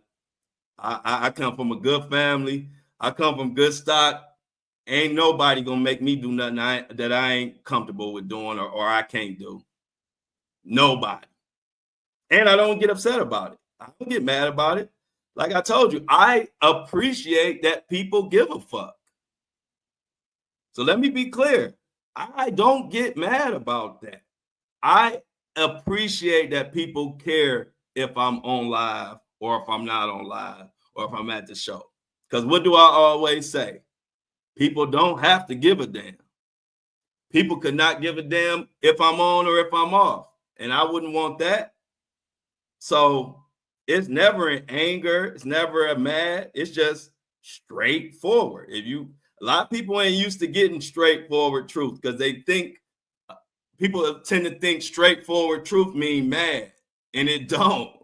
When you're a genuine person, straightforward truth just you want to know the truth. I'm gonna just tell you the truth. That's it. And it's funny because my son is the exact same way. And me and him get along good, but I notice people around him be like, sometimes they'll be like, is your son mad? Or I don't know, because your son just said this and he didn't. I'll be like, he cool. He just like his dad. He just straightforward. My son he probably never get mad at nobody. He might have an opinion about stuff and he might tell you the straight truth of what he feeling. But my son, I almost don't even know who he ever mad at. He don't get mad, but he just like his dad, where he just a straight truth teller. And a lot of times people want the truth, but they can't handle the truth. To them, the truth is you mad. Y'all can ask Shan. It's easy to know when I'm mad when you really know me. Ask Shan. Ask Shan. Y'all always can get in touch with Shan. You don't gotta worry. Shan always know what's going on with me. Or Greg always know what's going on with me. So if you don't see me on this morning and it ain't a holiday, then that's when you worry. That's what I'm trying to get y'all to understand. So we on the same page. So y'all don't worry. If it ain't a holiday, and I don't upload no Flo Show No Filter, then it's time to worry. See, I'm just a straight shooter, so you'll know. If it ain't a holiday, and I don't upload no Flo Show No Filter podcast, that's when it's time to worry. Call everybody, figure out what the hell going on, make sure I ain't unalived. And so, yeah, Greg be incognito, yeah. But Shan, that's my sis. Shan gonna know everything. Shan know everything, just like I know everything was going on with her. So Shan will always know. But I'm just telling you, if I ain't only time you need to be worried is if I don't upload a podcast and it ain't a holiday, something ain't right. Because I ain't missed a day. And I only missed a couple holidays only because I want to make sure I don't burn myself out. But I don't really like missing no days on my podcast. I have to force myself to take holidays off because I really want to upload every day. I would upload through the weekend if I didn't understand that I have to watch myself and not burn myself out. But to be honest, I could upload a podcast episode every day. I just know I can't do that and still keep the level and keep it at the high level it is if I burn myself out. But yeah, so if it ain't a holiday and you don't see no podcast episode, then it's time to call the police. Okay, K Marie. Stay blessed. Thank you, McKay Marie. Have a good day. Stay blessed. Keep your head on a swivel. And today I didn't even get to announce. I forgot to announce the tour. I was supposed to announce the tour starting on the podcast today, and I didn't. I forgot to announce it, so I will announce it tomorrow. But first date is going to be in Detroit. First date announced, I should say, is going to be in Detroit. I'm working on getting feedback from venues now. I don't know if y'all sent Shan any venues, but I'm talking to a couple venues in Detroit area as we speak, and I'm gonna let the listeners and fans and supporters decide where I'm going. So tomorrow, when I was supposed to announce it today, but I forgot. So tomorrow, I'm gonna announce on the podcast about the tour, and I'm gonna let anybody know if you want the podcast, want me to come to your city, then you're gonna have to send some messages, put in a fan mail, because I'm just going to the cities that people ask me to come to the most. So Detroit was the first one that a lot of people inboxed me. A lot of people sent me messages on my social media, and even a lot of the crew, the breakfast crew, said Detroit. And so it was so many people said Detroit. I said, okay, I'll make Detroit the first one. So after Detroit, whatever everybody else announced, once I announce Detroit, then I'll work on the other cities. But for now, right now, I know for sure it's Detroit and Cleveland. And probably Columbus, but for sure Detroit and Cleveland right now. But I know once I announce it, it's going to be a lot of other cities. So I'm just trying to see which cities are going to be the loudest. Okay. Oh yeah. Let me see. Gotta send a great venue. Amy said Charleston, South Carolina. How far is Charleston from Myrtle Beach? And it might not be nowhere near, but that's the last place I've been that was even in that area, in the Carolinas, North Carolina, South Carolina. Charleston, or if it's not close to Myrtle, what's a major city? What's the closest major city to Charleston? If you could let me know that. Because I definitely got to hit the Carolinas. I got to look at my analytics. Oh, about 3 hours? Okay, so yeah. Oh, for sure. So I'll look into Charleston, but I got to do Myrtle Beach for sure. So no, that's going to be too far of a drive. I might have to go to Charleston though. But I might do Myrtle and then try to go to Charleston when I do Myrtle Beach. Because I already know I got so many fans in Myrtle Beach. I already know that's going to be a place. I got a lot of fans in Myrtle Beach. But I would try to make my way. Is there a closer, bigger city? Okay, I got you. So Charleston is. Yeah, I've seen people in my comments at Charleston. So I think I might be able to swing Charleston because I'm going to be close because I know I'm going to be in Myrtle Beach. So if I'm in Myrtle Beach, I may be able to plan something to go straight from Myrtle Beach to Charleston, because I do have a lot of like fans in Charleston. I just didn't know how close Charleston was to Myrtle Beach.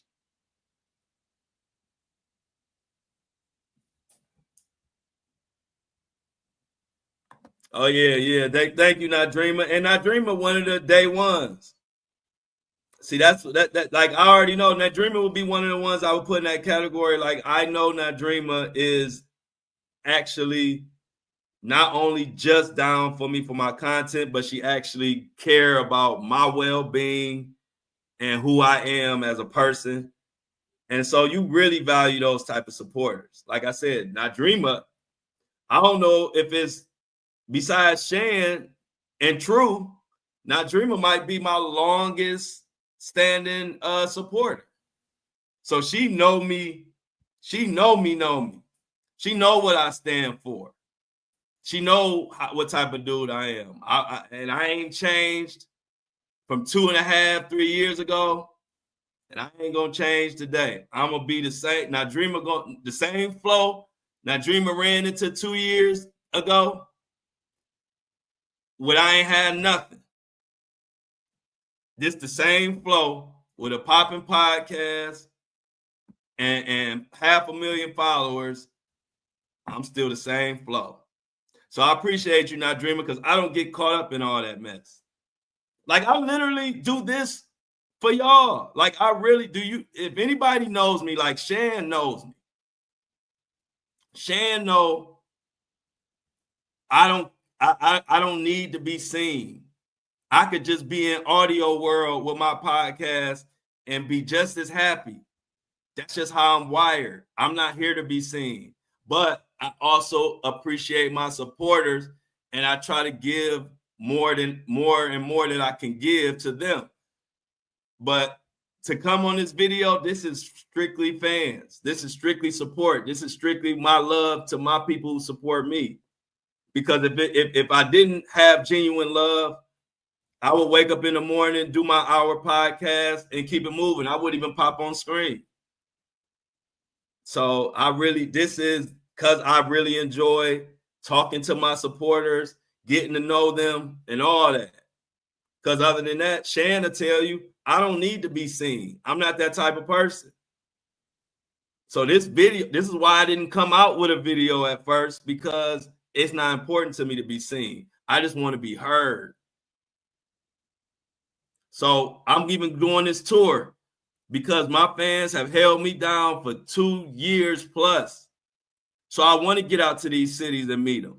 I don't do it to be seen, because I could never go on tour and I'll be just as happy. And anybody that knows me know that is facts. I just like to get the job done. I really care about what I do. And I don't have to be seen. Like, that's not my thing. But when it comes to my supporters and my fans, I'm gonna give a little extra every time, because I genuinely appreciate it. But don't get it twisted. Shan to tell you, I could be a ghost and be fine. I'd just be a voice in somebody's speakers for the rest of my life, and I don't need the fame. I don't do it for that. I do it for my fans, my supporters, and my purpose. That's it. My fans, my supporters, and my purpose. I don't do this to be famous. I don't do this to be seen. I don't do this to say, look at me. Because if I was, my podcast would have been video from the day one. But what happened is I started audio, and I kept having supporters say, Flo, you should do some video episodes. I want to rock with you. I want to see you. And finally I said, all right, you know what? Let me do video. Let me add video into it, so I'll record the video as I do the podcast. That's how that even came to be. So just letting y'all know I do this for love, so y'all understand, like, I really do this stuff because I fuck with y'all. Because if I didn't, I wouldn't do this. I would just wake up in the morning, do my podcast, and carry on with my day. But I love the support. I love that y'all down for me. I love that I can get on here and y'all accept me for whatever the hell I say, and y'all appreciate that I'm just giving y'all my straight truth. And so because of that, I owe y'all. I owe y'all for that. So that's why I do stuff like this. So I really, just to let y'all know, this is real. What we got going on is real. Everybody got me.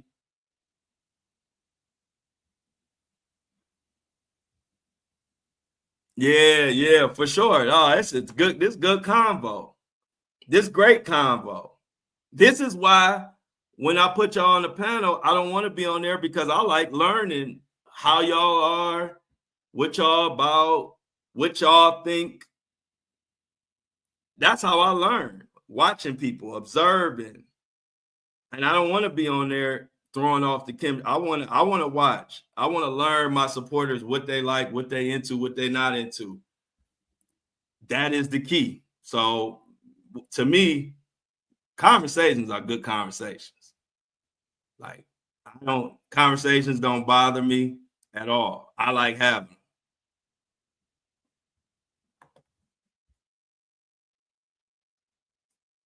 So I'm glad, like I said, I'm glad Shauna brought it up, because I would only talk about it if y'all bring it up, because other than that, like, I didn't think it was a reason. I didn't feel like it was nothing that needed to be said. But thank you, Shauna, for even bringing that up there, and I appreciate that, Michelle. We're gonna continue to rock. One thing, like I told y'all from the beginning, you got a podcaster, got a content creator who ain't afraid to tell you or anybody exactly the truth, and I like that. I like people that's honest with me. You don't got to tell me just what you think I want to hear. Tell me the honest truth. That's how I learn. I can't learn from fake news, or I can't learn from phoniness. I can only learn from honesty. So I appreciate when people be straightforward, 'cause I'm a straightforward person. Oh yeah, the panel. Hey, look, the panel days is gonna continue. Ladies' night is gonna continue. Not Dreamer. Hey, Not Dreamer, you must have had some coffee this morning. I ain't never seen Not Dreamer in on the breakfast show with this much energy. What been going on with Not Dreamer, y'all? What's that coffee? What kind of coffee you drinking, Not Dreamer? Always. Hey, Michelle said, wait for the wine down. Oh, look, I told y'all, I knew it. I knew Not Dreamer had some good coffee over there. Oh, yeah, Not Dreamer comes in on fire. Soon as Not Dreamer turn her camera on, it's on fire. Not Dreamer come in, what we used to call Not Dreamer come in hot. I told you. Hey, look, and see, that's the thing. I will read people like a book, just my loved ones and my people.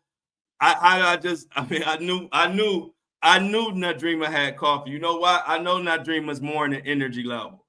See, I pay attention to all of y'all. Whether you know it or not, that's one of my gifts. My brain pays attention, even when I don't know I'm paying attention. And I study, I know everything about y'all. So I know Not Dreamer's energy.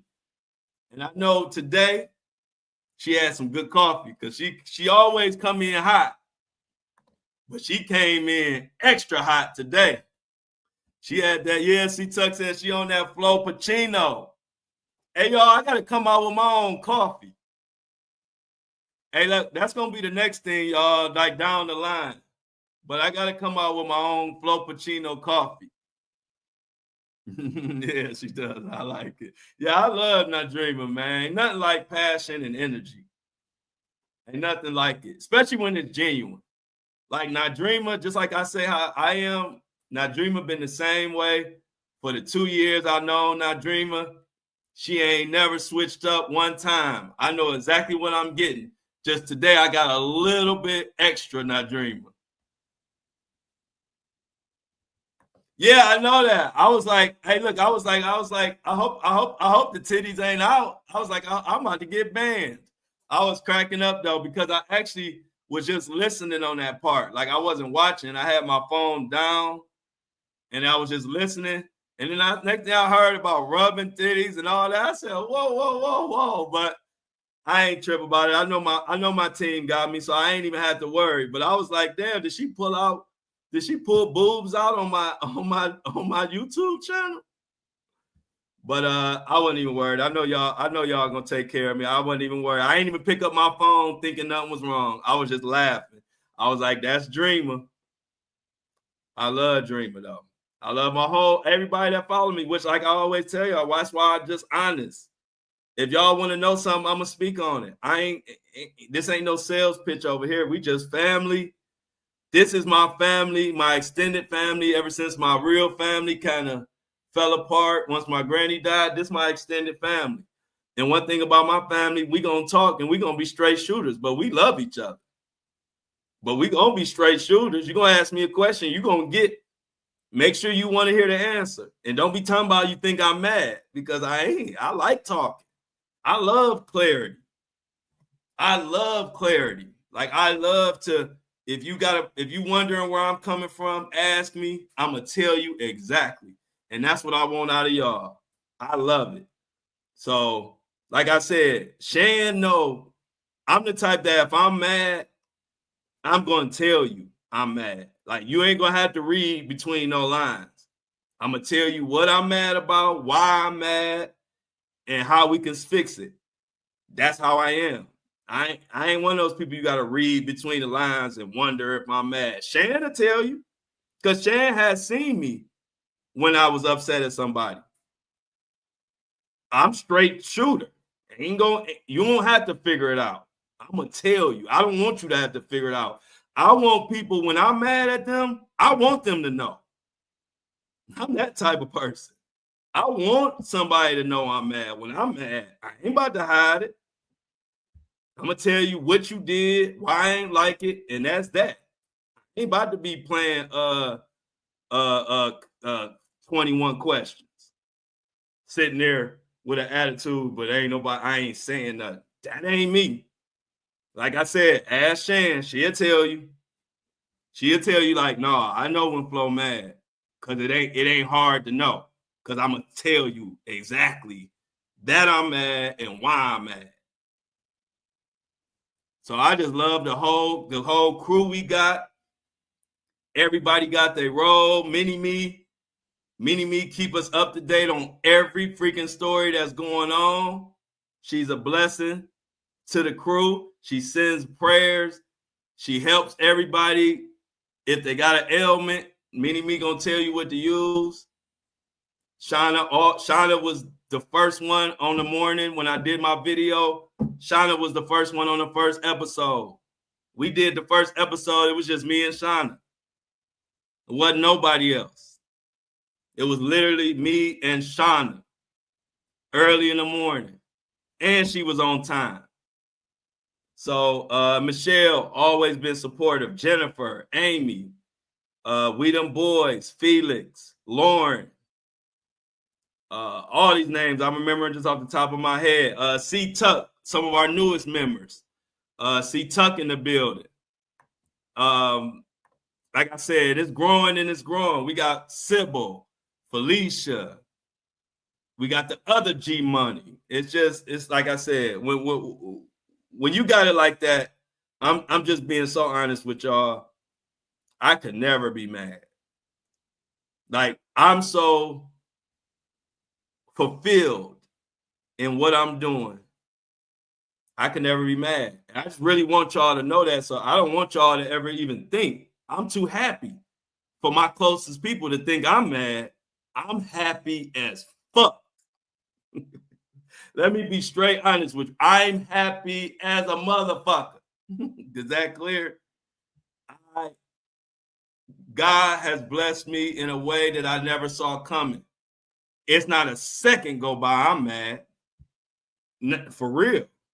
Not a second go by. I ain't mad.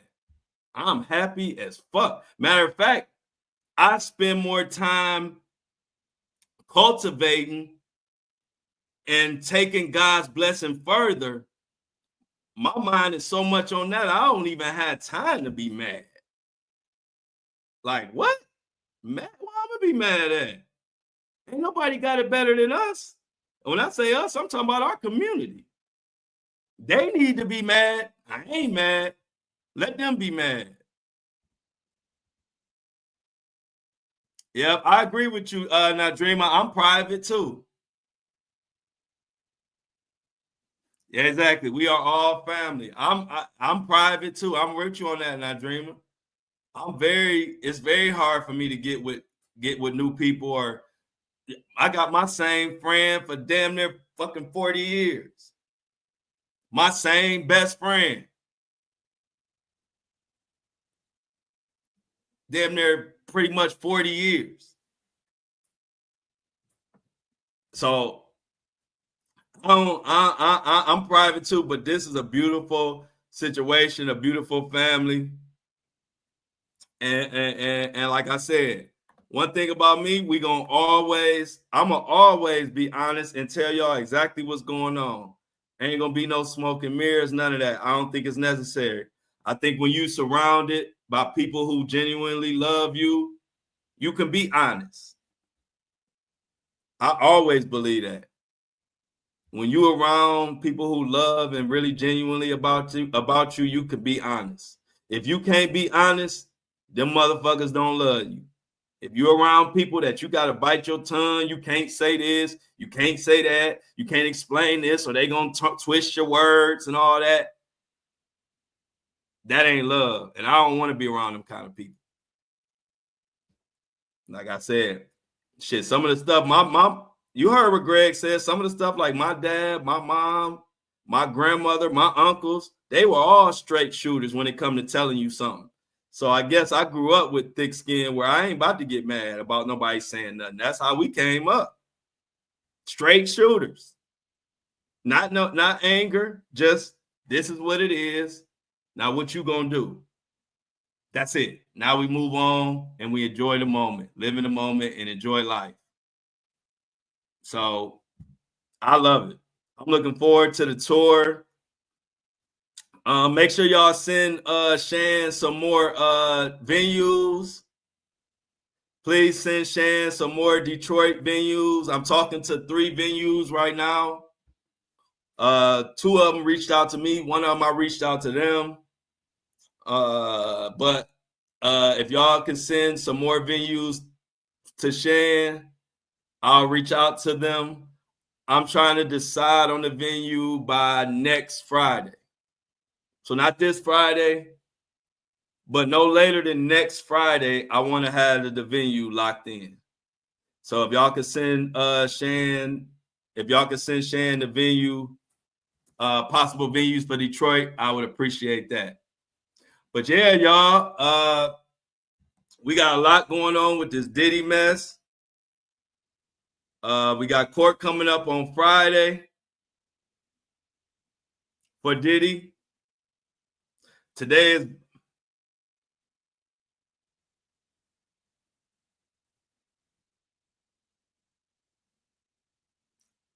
whoa, hold up, y'all. Check this breaking news. Check this out. Oh my God. Jay-Z's accuser heard on tape saying he never raped her and claims her attorney pushed her to file the lawsuit. Now they saying it's a tape now. This is the tape. Check this out. This is from the Jasmine brand. The woman who alleged Jay-Z raped her in 2000 when she was 13 years old is heard on a recording confessing that it never happened and her attorney pushed her to sue. Now, in the recording obtained by, and see, this is the thing, y'all know ABC News has been Team Jay-Z. So I'm just throwing that out there. This is coming from ABC News, Team Rock Nation. So just put that, I'm just putting that carrot out there before I continue. Now, one private investigator asked, he was just there, but he didn't have anything to do with any sexual acts towards you. To which the woman identified as Jane Doe responds, yeah. She then says attorney Tony Busby was the one that kind of pushed me towards going forward with him with Jay-Z. She later dropped the lawsuit with prejudice, so she can't refile it. Busby has since called the woman's claims a blatant lie, adding, as far as the suggestion that I pushed Jane Doe to bring a case against Jay-Z, that is a blatant lie that is directly contrary to all the documentary evidence. Meanwhile, Jay-Z's attorney, Alex Spiro, we've all agreed that his name is Spiro, right? So we're going with Spiro. Alex Spiro says the tape speaks for itself. She says in no uncertain terms, Mr. Carter did not do this. It's effectively a lie. And the only reason Mr. Carter is even involved in this is because she was pushed to be involved with him. The truth had to fully come out. This person cannot be allowed to sort of hide from reality. This was a false accusation. Carter is suing the woman and Busby for defamation claims they both deny. Now, before I get out of here, it could be a multitude of things. First of all, it could be true. That could be a real tape. That could be really her saying that, and that's really how she felt. Let's throw that out of the way. So that's what ABC's saying. But let's say what else it could be. It also could have been they showing up at her door. She's scared as hell. Because it kind of sounds like that. Like, not only is you going to say it didn't happen, but if you're scared and they pulling up on you with private investigators and you don't know what's about to happen, then what do? Take it a step further and say, as a matter of fact, Tony Busby made me do it. So that could be the case. The last thing could be, it could be somebody else. We don't know for sure if that's Jane Doe. But let's say if it is Jane Doe, two options. It could be true, or it could be she was there and they were pressing her and scared the hell out of her. And she came up with saying, you know what, it didn't happen. As a matter of fact, Tony made me do it. Because if a woman is sitting alone with 3 or 4 guys, private investigators, I'm sure she's scared out of her mind. But that's just breaking news. So y'all know I'm going to dive more into it. But that shit just literally came across the desk.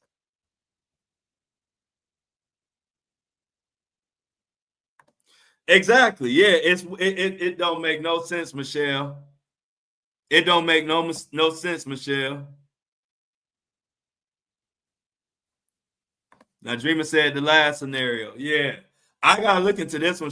This just literally dropped. So I just threw you immediately off the top of my brain. Those are the 3 scenarios that I see being possible. And so I'm going to dig more into those 3 scenarios and see what people are saying. Yeah, this whole thing is weird. The whole thing is weird. I don't get none of this. Let me see what some of the public is saying. It's just broke. So let's see what in general, some people saying false claims ruin lives and reputations, even when the person is found innocent. It should be a crime. I need y'all to be just as loud about this as y'all swore he was. This woman should be arrested. Busby is cooked. So this is the general consensus right now. We're going to see how it plays out throughout the day, but I will definitely be talking about this tomorrow.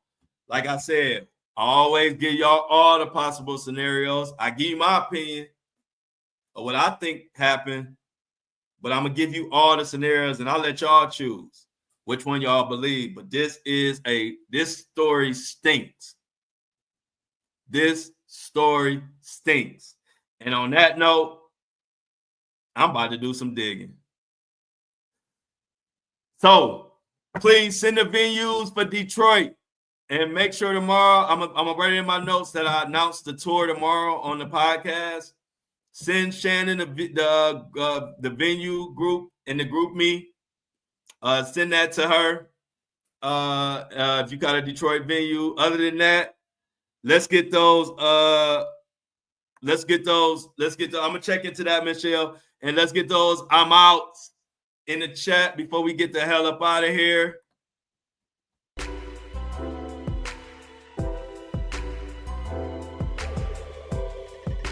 Okay, cool. Jennifer says she's back to work, so she'll be listening to it in the ER. Let's get them I'm outs in the chat. I can't until I see 10 I'm outs. I can't leave. Get the I'm outs, please like it. Facebook people, please like and share the live. After this live closes, please come back to this post on YouTube or Facebook and leave some comments. They help push it out, but we're doing an amazing job, y'all. Like I said, I couldn't be happier. We're going to continue to work. I'm about to check on Shan. I believe first batch of orders going out tomorrow. And pretty much all the orders are going out this week. So I can't wait till y'all get y'all merch. I love the merch. It's looking good. I can't wait till y'all get y'all coffee mugs. And I gotta get my coffee mug so I can sip in the morning with y'all. So as always, I see that I'm out. Everybody have a good day. Much love. Love y'all and I'm out.